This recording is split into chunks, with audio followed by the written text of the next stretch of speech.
નમસ્કાર, સમય news YouTube ચેનલમાં તમારું સ્વાગત છે. કઈ બે સીટ પરથી ભાજપને પડી શકે છે ફટકો? કોંગ્રેસ આપી શકે છે કાંટાની ટક્કર?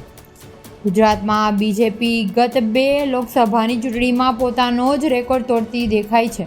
આ વખતે ભારતીય જનતા પાર્ટીને 26માંથી 26 બેઠકો જીતી છે. આ વખતે પાર્ટીની તમામ સીટો પર 5 લાખ વોટથી વધારે મત માર્જિનથી જીતવાનું લક્ષ્ય રાખ્યું છે.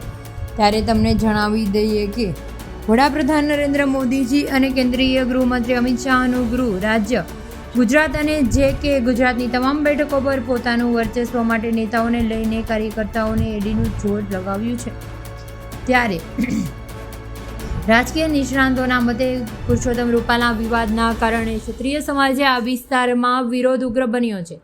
તેનાથી કોંગ્રેસની આશા વધી ગઈ છે. તેને લીધે ઉમેદવારને મંત્રી તુષાર ચૌધરીના વિવાદનો ફાયદો થયો છે. બિનહરીફ જીતેલા મુકેશ દલાલને ભાજપને હવે માત્ર 25 બેઠકો પર જ પોતાનો લક્ષ્યાંક નક્કી કરવાનો છે.